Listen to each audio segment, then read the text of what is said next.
Shalom adik-adik, bagaimana kabarnya hari ini? Bersama Yesus, dahsyat dan luar biasa. Yes, yes, yes. Karena kakak yakin bersama Tuhan Yesus pasti luar biasa. Adik-adik, hari ini Kak Deborah mau bercerita tentang seorang remaja yang badannya kecil, tetapi dia berani melawan seorang raksasa yang badannya jauh lebih besar dari dia. Siapa? Ayo, ada yang tahu tidak? Betul sekali, Daud melawan Goliat. Cerita ini diambil dari 1 Samuel 17 ayat yang ke-1 sampai yang ke-58.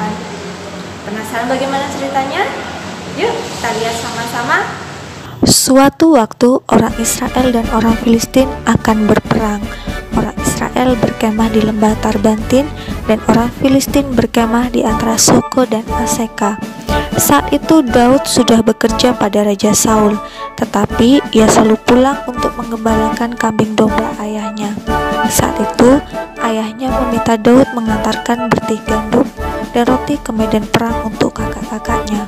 Sesampainya di sana, ia melihat kakak-kakaknya dan orang Israel yang siap untuk berperang. Orang Filistin mempunyai pendekar raksasa bernama Goliat yang tingginya 6 hasta sejengkal, kurang lebih 2,93 meter atau hampir 3 meter. Tinggi sekali ya. Ia selalu menantang bangsa Israel dari hari ke hari dengan berkata, "Aku menantang hari ini barisan Israel, berikanlah kepadaku seorang supaya kami berperang seorang lawan seorang." Ketika Saul dan orang Israel mendengar perkataan Goliat ini, mereka menjadi sangat cemas dan takut. Berbeda dengan Daud, ia berkata kepada orang-orang yang ada di dekatnya, "Apakah yang akan dilakukan kepada orang yang mengalahkan orang Filistin itu dan yang menghindarkan cemooh dari Israel? Siapakah orang Filistin yang tak bersunat ini sampai ia berani mencemoohkan barisan daripada Allah yang hidup?" Dan orang-orang itu menjawab, "Sudahkah kamu lihat orang yang maju itu? Sesungguhnya ia maju untuk mencemoohkan bangsa Israel. Orang yang mengalahkan dia akan dianugerahi raja kekayaan yang besar. Raja akan memberikan anaknya yang perempuan kepadanya, dan kaum keluarganya akan dibebaskannya dari pajak di Israel." Bahkan kakaknya yang tertua Eliab menjadi marah kepada Daud. Ia berkata, "Mengapa engkau datang? Dan pada siapakah kau tinggalkan kambing domba yang 2-3 ekor itu di padang gurun?" Dan Daud bertanya kepada orang lain, tetapi jawabannya tetap sama seperti itu. Dan akhirnya perkataan Daud didengar oleh Saul, dan Saul menyuruh memanggil Daud.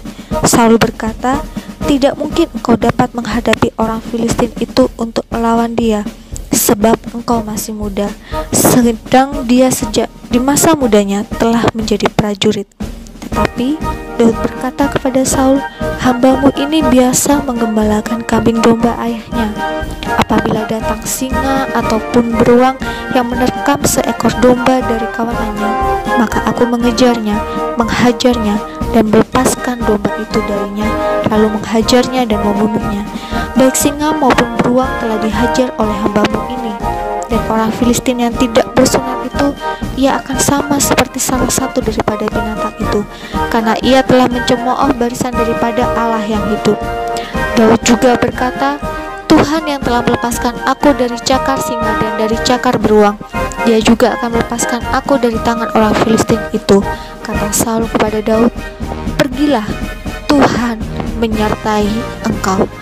Lalu Saul mengenakan baju perang kepada Daud, tetapi Daud tidak dapat memakainya. Lalu Daud mengambil tongkatnya. Dia juga mengambil 5 batu yang licin dari dasar sungai yang ditaruh di kantung gembalanya. Lalu tangan satunya memegang umban, lalu ia mendekati Goliat. Saat Goliat dan orang Filistin melihat Daud, mereka menertawakannya. Bahkan Goliat berkata, "Anjingkah aku, maka engkau mendatangi aku dengan tongkat?" Tetapi Daud berkata, "Engkau mendatangi aku dengan pedang dan tombak dan lembing, tetapi aku mendatangi engkau dengan nama Tuhan semesta alam, Allah segala barisan Israel yang kau tantang itu." Lalu Goliat bergerak untuk menyerang Daud, dan Daud berlari menuju Goliat. memasukkan tangannya ke kantungnya, mengambil batu, mengubahnya, dan batu itu terbenam ke dalam dahi Goliat, sehingga Goliat terjatuh dan mati. Ketika orang Filistin melihat Goliat mati, mereka lari terbirit-birit, sedangkan orang Israel dan orang Yehuda bersorak-sorak karena kemenangan mereka melawan orang Filistin. Adik-adik, apa sih yang bisa kita pelajari dari Saul dan Goliat ini?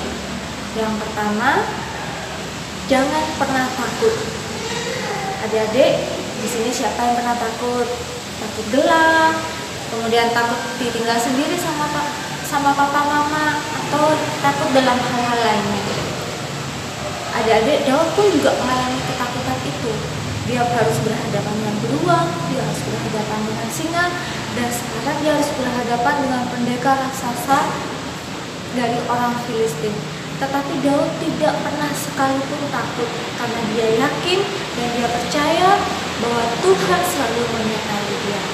Adik-adik pun demikian, jika adik takut, percayalah bahwa Tuhan selalu menyertai adik-adik.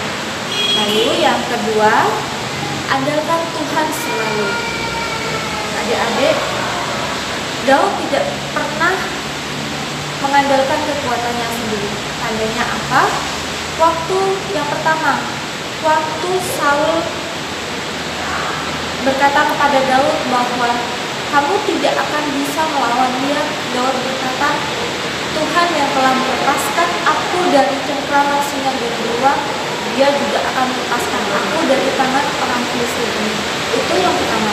Kemudian yang kedua, waktu Goliat berkata, andikah aku sehingga engkau mendatangi aku dengan tongkat? Tetapi Daud membalas Goliat dengan berkata, engkau mendatangi aku dengan tombak dan pedang dan lembing, tetapi aku mendatangi engkau dengan nama Tuhan semesta alam. Artinya apa, adik-adik? Daud tidak pernah sombong dengan kemenangan yang dia raih, karena dia tahu bahwa sumber kemenangan itu adalah dari Tuhan sendiri. Adik-adik, sampai di sini dulu ceritanya. Dan sebelum kakak adik-adik berdoa, ingatkan sekali lagi, jangan lupa tentang 3M. Apa itu? Menjaga jarak, mencuci tangan dengan sabun, dan juga memakai